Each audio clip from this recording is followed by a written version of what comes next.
mesdames et messieurs, et bienvenue sur Maghreb TV pour une émission spéciale élection communale 2018. C'est une émission où nous allons rencontrer des candidats et des candidates des différentes communes.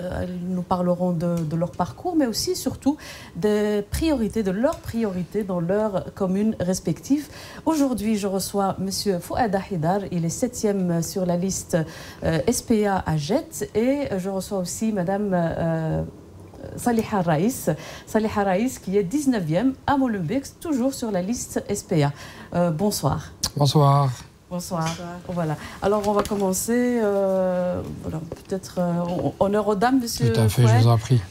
Saliha, un petit peu, quelques mots sur vous avant de parler un petit peu de vos priorités, des enjeux à Molenbeek. D'accord, je vais quand même rectifier. C'est la liste PS-SPA, je crois que c'est important de le rappeler. D'accord. On est une liste commune, tant à Jette et à Molenbeek. Effectivement. Donc, je suis politologue juriste de formation, j'ai 30 ans, j'ai le privilège et l'honneur de travailler pour le premier vice-président du Parlement bruxellois, M. Fouad Haidar, ici présent. Je suis sa chef de cabinet. Je suis molenbeekoise depuis toujours. J'habite dans le quartier maritime. Et l'une de mes priorités à Molenbeek, c'est la jeunesse dans toute sa splendeur et complexité. Monsieur Fouad Haidar, vous êtes à Jette. Tout à fait. Voilà, je suis conseiller communal à Jette depuis maintenant plus de 6 ans dans l'opposition. Donc je pense que ça suffit. Donc voilà, je pense que mon parcours, beaucoup de gens le connaissent, Fouad Haidar. J'ai une formation en sciences sociales et puis je me suis un peu spécialisé en droit des étrangers, ce qui fait que j'ai pu rencontrer beaucoup de monde. Et ma force, c'est que je dis souvent aux gens, si vous avez droit à quelque chose, vous l'aurez. Et donc je dis souvent dans l'administration publique, une de mes priorités, c'est qu'on puisse servir la population, leur faciliter la vie. Et je dis souvent le mot qui est un peu difficile, c'est que celui qui n'aime pas rendre service à la population ou aider sa population, qu'il dégage du service public. Le service public est là pour aider les gens, pour les soutenir, pour les accompagner dans les droits. Il faut rester dans le droit, tout à fait et tout, mais c'est ce que je dis souvent, c'est comme par exemple le logement social. Je dis, écoutez, si vous êtes 100e sur la liste et qu'il y en a 102 qui vont être servis, vous inquiétez pas, vous serez le 100e servi. Mais vous n'allez pas me demander de prendre de la bouche de quelqu'un son droit.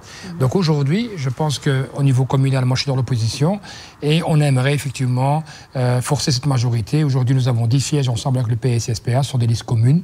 Donc les communales, il faut savoir que les familles politiques se mettent souvent ensemble, comme le MRVLD, CDNV, CDH et l'écolo Grone. Donc voilà, donc c'est simplement chez nous ici, on va se mettre aux élections de 2018, on sera ensemble avec le PS, on forme une coalition de 10 sièges, on espère passer à 12 à 13 sièges et forcer la majorité à travailler avec nous, quoi. Alors, à Molenbeek, est-ce que les enjeux sont les mêmes Les enjeux ne sont pas pareils qu'à Jette, c'est deux cas de figure totalement différents. On assiste, si je peux le dire, à un moment assez historique. Notamment, il faut savoir que la commune de Molenbeek connaît une période assez difficile. Nous sommes sous tutelle depuis le début de la législature de cette majorité en place. Il faut savoir que nous sommes devenus la commune la plus pauvre de la Belgique. On a détrôné depuis peu Saint-Josse. Nous sommes une commune avec une population aussi très jeune. Donc l'âge moyen à Molenbeek est de 35 ans. C'est très jeune si on compare avec les autres communes de la région. Il y a des grands enjeux, notamment on avait attendu avec beaucoup d'espérance une politique de la jeunesse à Molenbeek. J'ai été très déçue de voir la politique qui a été mise en place parce que c'était beaucoup de promesses, mais au final le constat était très décevant. Concrètement, on a un taux de chômage assez élevé au niveau des jeunes. Pour vous donner un bête exemple, dans mon quartier, le taux de chômage s'élève à plus de 50%. C'est énorme. Quand on voit la moyenne régionale, elle est à plus ou moins 30%. Dans certains quartiers, surtout au niveau du Molenbeek historique, il s'élève à 50%. Donc on se pose la question, mais que fait-on de cette jeunesse délaissée depuis tant d'années? Donc moi, mon véritable atout et mon véritable combat va se centraliser au niveau de la jeunesse, réaliser des actions concrètes, parce qu'il faut savoir que nous manquons de beaucoup d'infrastructures. Le quartier maritime, par exemple. Peut-être quelques exemples. Oui, des exemples concrets. Écoutez, le quartier maritime où j'habite depuis toujours, nous n'avons jamais eu de maison de quartier, par exemple. C'était une des demandes qu'on avait formulées, qui n'est jamais venue. Au niveau de la jeunesse également, il faut savoir qu'au niveau de l'emploi, il n'y a pas vraiment un accompagnement qui se fait au niveau de notre commune. On remballe les jeunes de Pôle emploi à Actiris, etc. Au final, on revient à la case départ. Donc il faudrait vraiment des cellules d'accompagnement, quitte à collaborer avec la région, créer des antennes pour aider les parents et les élèves, les étudiants, pour les encadrer. Au sein de notre permanence sociale au niveau du Parlement bruxellois avec Fouad, on a mis en place une cellule carrément dédiée aux jeunes et aux parents pour leur venir en aide au niveau des conseils juridiques et des recours, parce que c'est une véritable catastrophe, surtout à Bruxelles. Et je pense que ce genre d'initiative devrait être présent dans chaque quartier à Molenbeek, parce que franchement, les jeunes et leurs parents sont vraiment perdus quand il s'agit vraiment de politique de la jeunesse à Molenbeek. Donc c'est vraiment un cri de désespoir que j'espère, si on me donne la chance d'être élu à Molenbeek. Voilà, mais quels sont justement, comment vous allez solutionner, ou en tout cas faire face à écoutez, comme je vous l'ai problématiques dit au début de mon introduction, la commune est endettée, c'est-à-dire qu'on est sous tutelle et donc la commune ne dispose pas assez de fonds financiers pour réaliser des projets concrets. Donc on va connaître une période assez difficile. Si on fait partie de la nouvelle majorité, on va devoir trouver des fonds à tous les niveaux. Donc ça, ce sera le premier combat qu'on va devoir mener. Et ensuite, je vais vous le dire sincèrement, tout ne nécessite pas de l'argent. Il y a des mesures non budgétaires qu'on peut déjà réaliser qui n'ont pas été faites, notamment négocier des clauses sociales avec certaines entreprises présentes dans notre commune. Combien de Deleuze, combien de Carrefour, combien de Colreuil ne sont pas présents? Pourquoi ne pas négocier certaines clauses avec ces entreprises-là afin de favoriser l'emploi ou de créer un genre de tremplin pour cette jeunesse, pour qu'ils puissent avoir un emploi digne de ce nom. Et au niveau de l'enseignement, qui est aussi une compétence communale, donc les écoles communales, écoutez, l'une des mesures phares de cette majorité actuelle était le fait de rendre les garderies payantes, chose qui n'est pas passée pour nous. Enfin, en tant que socialiste, pour moi, c'est inacceptable. Donc, l'une des mesures qu'on voudrait vraiment remettre en place et réinstaurer, ce serait à nouveau d'instaurer la gratuité de ces garderies. Il faut savoir que la majorité des parents dans notre commune sont ou bien dans une situation assez précaire, ou bien élèvent seuls leurs enfants. Quand vous en avez 2, 3 ou 4, il faudrait m'expliquer comment on veut que ces parents s'en sortent pour payer la garderie décemment à leurs enfants. Donc, une des propositions qu'on voudrait mettre sur table, c'est déjà revenir en arrière et d'arrêter de noyer ses parents et d'asphyxier carrément financièrement ses parents quand ils sont confrontés à l'enseignement. Merci Madame Raïs. Monsieur Fouad Haidar, alors parlez-nous-en un petit peu le constat que vous faites et quels sont les manques que vous avez envie de...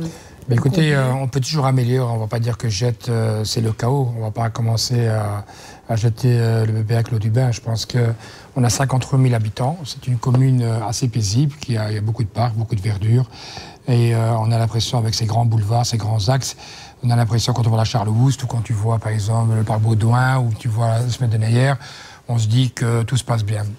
Et puis, quand on cherche un petit peu plus loin et qu'on gratte un petit peu, on voit qu'un enfant sur 4 grandit dans une famille sous le seuil de pauvreté. Donc, c'est une catastrophe. Donc, ça veut dire qu'aujourd'hui, il y a des enfants qui vivent dans des familles où les parents ne travaillent pas tous les deux, où ils n'ont pas de revenus en suffisance.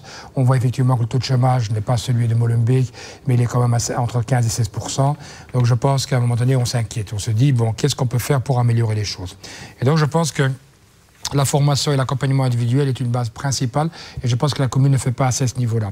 Quand on parle de maisons de jeunes, ce n'est pas pour simplement leur donner un kicker pour qu'ils s'occupent, mais je pense que si ça permet d'avoir une activité foot, basket, ou sport de combat, ou du tennis, ou de la natation, ça permet de créer une cohésion sociale, ça crée de se connaître, de se parler, discuter, et pourquoi pas à ce moment-là indirectement guider ces jeunes vers des formations. Voilà, je pense que ça c'est le premier point. Deuxième point, on constate qu'il y a une administration assez fermée. Je pense que l'administration de Jette n'est certainement pas l'administration de Molenbeek. Je ne sais pas comment on accueille les gens, mais en tout cas, il y a beaucoup de gens qui se plaignent de la manière dont on les traite quand on va à la commune, selon qu'on soit de telle catégorie de personnes ou d'autres cas. Ça veut dire que les classes sociales jouent ici parfois un rôle important. Donc moi, je pense que voilà, il y a des choses à améliorer. Moi, ce qui m'intéresse aujourd'hui, c'est de se dire qu'il y a des points qui fonctionnent, il faut les conforter, et puis il y a des choses qu'il faut améliorer. Troisième point sur lequel je voudrais travailler, sur la politique de l'enseignement. On voit qu'il y a beaucoup trop de familles qui habitent à Jette et qui n'arrivent pas à trouver des places pour leurs enfants. Alors que c'est les autres enfants qui viennent d'autres quartiers, c'est pas qu'ils nous dérangent, ils peuvent venir, ils sont bienvenus. Mais vous comprenez que pour la mobilité, aussi pour la commune, quand nous avons des bonnes écoles au coin de ta rue, pourquoi est-ce que les parents devraient faire le tour du monde pour trouver une école? C'est légitime. Normalement, toutes les écoles devraient être au même niveau. Mais ça ne l'est pas. Et aujourd'hui, on voit qu'il y a des centaines de parents qui se mettent sur des listes et qui malheureusement n'arrivent pas à accéder aux télé. Alors il y a certains qui me disent oui, mais est-ce que c'est pas du racisme parce qu'ils ont besoin de quotas? C'est pas possible qu'autour de telle école Sacré-Cœur, l'école Saint-Pierre par exemple, les gens s'inscrivent et puis tout d'un coup on voit toujours qu'il y a toujours un espèce d'équilibre sur la population d'origine. Vous savez, moi je ne vais pas utiliser le mot racisme ou exclusion, mais il y a quelque chose qui cloche dans cette histoire. Et donc je pense qu'il serait temps qu'on nettoie un petit peu tout ça et qu'on se dise qu'est-ce qui se passe exactement. Ça c'est un. Deux, la politique de renvoi. La politique de renvoi, tout simplement, beaucoup d'enfants sont renvoyés très rapidement. Un enfant, il est hyperkinétique, pas hyperkinétique, il n'arrive pas à suivre. La solution, c'est pas de leur emballer la patate chaude à quelqu'un d'autre. Aujourd'hui, l'école doit prendre des mesures en place pour soutenir ces enfants. Et je pense qu'à Jette, on a trop facilement la gâchette en disant « Ah, l'enfant hyperkinétique, les parents, s'ils osent parler, on leur dit directement, si vous n'êtes pas content, monsieur ou madame, vous prenez la porte, il y a d'autres enfants qui attendent cette place. Ça, il faut faire très attention. Oui, on a des plaintes. Puisque en dehors de la permanence, on a des gens qui nous interpellent et nous-mêmes, on interpelle le conseil. Vous savez qu'à huis clos, on peut discuter de certains débats. Et on a constaté effectivement qu'il y a des décisions qui sont prises très rapidement. Et on constate parfois une espèce de proximité entre le chevin qui est en place de l'enseignement, ou bien le bourgmestre. Et donc, voilà, je ne veux pas accuser les uns et les autres, mais il y a une chose qui est sûre, c'est qu'aujourd'hui, des enfants sont renvoyés trop facilement des écoles à Jette et qu'il faut trouver des solutions. Et je pense qu'il y a des familles qui nous demandent de l'aide aujourd'hui, et malheureusement, quand tu es dans l'opposition, tu n'as pas vraiment un grand levier. C'est ce que je dis beaucoup aux gens. C'est pour ça que cette fois-ci, j'ai souvent dit aux gens, écoutez, en 2019, il serait temps qu'on rentre dans le pouvoir et qu'on décide. Moi, j'avais un problème avec le mot pouvoir. J'avais du mal. Pouvoir, j'avais l'impression que c'est mal au fait. Mais au fait, quand tu n'as pas de pouvoir, tu ne peux pas décider. Moi, je ne suis pas échevin, je ne suis pas ministre, je ne suis pas bourgmestre.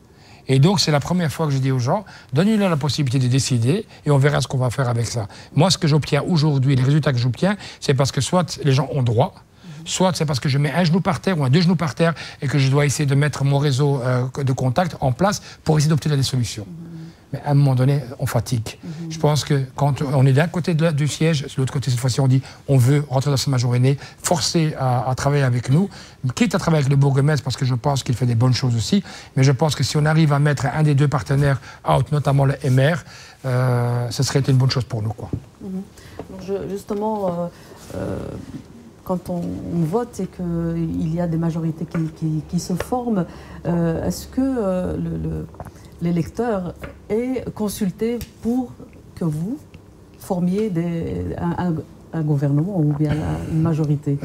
Est-ce que vous faites... il y a des partis avec lesquels vous n'allez pas du tout vous mettre ensemble pour gouverner à la commune? À ce niveau-là, je crois que le débat il est un peu prématuré. Oui. Je dirais qu'attendons de voir le scrutin et les discussions seront ouvertes à ce moment-là. Il est clair qu'on a des partenaires privilégiés et que d'autres un peu moins, mais je crois qu'il est encore trop tôt pour décider à ce niveau-là.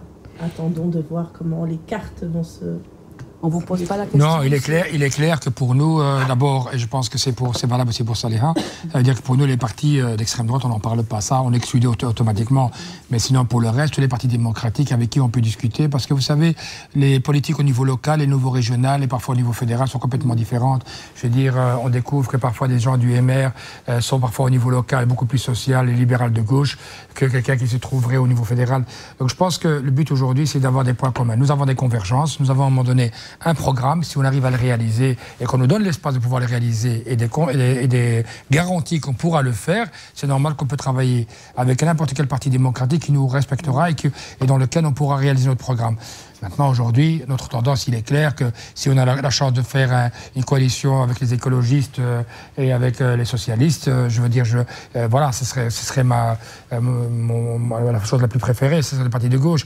Aujourd'hui, à Jette, il n'y a pas de PTB qui se présente. Je veux dire, mais voilà, quelqu'un m'a dit, est-ce que vous serez prêt à travailler avec eux? Moi, j'ai aucun problème. À partir du moment où nous travaillons avec des partis, avec un objectif clair qui est l'intérêt du citoyen, moi, je n'ai aucun problème par rapport à ça. Alors, vous rencontrez les électeurs. Comment se passe justement le rapport avec vos électeurs? Écoutez, pour moi, il est bon. Moi, je fais de la politique depuis quand même quelques années. J'ai une expérience assez positive. C'est toujours pas évident parce que, voilà, pour le moment, comme vous savez, il y a une polémique sur un WhatsApp qui circule, comme quoi on aurait voté une loi contre l'abattage rituel, notamment musulman ou autre. Il n'y a jamais eu ce débat. Donc, mais les gens envoient des WhatsApp et partagent sans aucune se dire dans la tête, est-ce que ce que je partage est correct ou pas? Et alors que souvent la communauté musulmane, parce que voilà, il faut appeler un chat, c'est souvent des gens de la communauté marocaine ou musulmane qui sont directement concernés et qui partagent, et de se dire quand même de regarder ce qu'ils partagent, et de voir, et quand tu vois en bas qu'il y a 3 du NVA et un type du Vlaams-Blok qui s'est abstenu, tu dois te dire quand même qu'il y a quand même un problème par rapport au texte qu'ils partagent. Et vous savez, la gâchette est facile, et donc on partage, on ne se pose pas la question de savoir quels sont les dégâts par rapport à ce qu'ils font. Moi, je vais vous dire une chose qui est claire, et ma réponse a toujours été la même par rapport à ça. Moi, que j'ai une opinion personnelle ou pas, que je suis contre ou pour, ça n'a peu importe ici. Moi, tout ce que je sais, c'est que nous avons la Ligue des imams, nous avons des théologiens qui sont spécialisés dans la matière, et ce sont les seuls, pour moi, qui sont une référence légale, qui peuvent me dire effectivement, est-ce que la Ligue des imams et les théologiens acceptent, oui ou non, ce type d'abattage. Donc moi, je pense que jusqu'à aujourd'hui, l'exécutif des musulmans de Belgique, la Ligue des théologiens, parce que je dis moi, l'exécutif des musulmans, eux, c'est plutôt le temporel des cultes. Donc c'est pas vraiment à eux de s'immiscer dans ce dossier-là. Mais alhamdoulilah, nous avons des imams imminents, qui soient au niveau belge ou au niveau européen, qui travaillent sur la question, et c'est eux qui doivent nous dire effectivement qu'est-ce qui se passe, qu'est-ce qu'on doit faire et est-ce qu'on peut accepter telle ou telle chose. Pour le reste, on n'a rien voté du tout, je le répète, je vous regarde droit dans les yeux et tout, on n'a rien voté du tout. C'est un fake news qui a été envoyé. Ce que je trouve malheureux, c'est que les gens partagent sans se poser la question de savoir est-ce que ce débat a eu lieu et est-ce que je ne poserai pas la question à tous ces élus qui se trouvaient sur cette liste pour leur dire qu'est-ce qui s'est passé exactement et tout. Voilà. Alors le 14 octobre, comme vous le savez, tout le monde est appelé, tous les citoyens de Belgique sont appelés aux urnes. Qu'est-ce que vous avez vraiment envie de leur dire?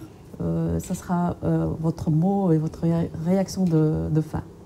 Pour ma part, à Molenbeek, j'ai envie de leur dire que le pouvoir se trouve entre vos mains. C'est-à-dire que le peuple désigne son prochain gouverneur ou gouvernement en général. C'est-à-dire que la masse populaire a le droit de s'exprimer. Donc, ne ratez pas le coche, allez voter. Et il y a une petite nouveauté cette année, c'est-à-dire que lorsqu'on va voter, le vote sera imprimé, donc on aura une preuve de son vote. Donc allez voter, n'oubliez pas de prendre votre copie et faites en sorte que la démocratie règne dans ce pays et dans nos communes. Ben voilà, justement, cette émission va permettre de mieux connaître un peu les programmes de chacun et des priorités de campagne. Monsieur Fouad, qu'est-ce que vous avez vraiment envie de dire à toutes les personnes? Moi, j'ai envie de dire que quand on choisit des gens pour aller les représenter, il faut choisir des gens qui seront actifs et qui vont respecter les engagements qu'ils ont faits. Moi, je crois que ça fait quelques années que je suis en politique. J'essaie de faire tout ce que je peux parce que c'est pas toujours facile. Pourquoi? Parce que nous faisons partie des majorités, nous sommes 6 partis politiques. Il faut parfois, je vais utiliser le terme de l'eau dans son vin pour essayer de trouver des solutions. Mais il y a des choses, il y a des principes qui sont clairs sur lesquels il y a une ligne rouge qu'on ne dépassera pas. Et ça, les gens qui me connaissent savent que je ne dépasserai jamais cette ligne. Ce qui est important aujourd'hui, c'est que si vous choisissez des gens, choisissez des gens qui ont le rahman. Des gens qui aiment faire plaisir aux gens, qui aiment rendre les gens heureux. Et donc moi, s'il y a bien une chose sur laquelle j'ai toujours été actif les 25 dernières années, mon bonheur, c'est de rendre les gens heureux. Alors si je peux leur rendre utile, si je peux leur rendre la vie facile à Jette ou même bientôt en 2019 dans la région, ils me trouveront comme partenaire. Ça, c'est l'engagement que je peux donner aujourd'hui. Ce qui est important, et ça Salih l'a répété, c'est d'aller voter. Vous savez, qu'on vote ou qu'on ne vote pas, il y aura à Jette 37 élus. Et comme je le dis souvent, je dis, vous savez, l'extrême droite ou les partis de droite ou ultranationalistes, ils iront voter. Même s'ils sont malades, ils se mettront sur leur coude s'il faut, mais ils iront voter.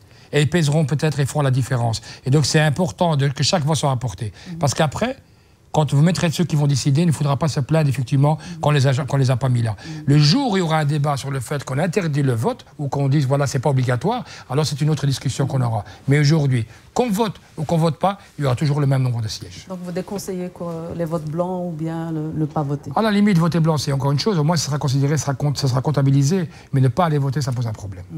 Merci beaucoup, M. Fouad Ahedar, donc 7e sur la liste SPA AGET, SPA PS, voilà. Et Saliha Raïs, qui est 19e à Molenbeek, donc toujours sur la même liste PS SPA. Merci à vous et bonne campagne. Merci beaucoup. Merci Voilà, beaucoup. je vous retrouve dans quelques instants. Restez avec nous.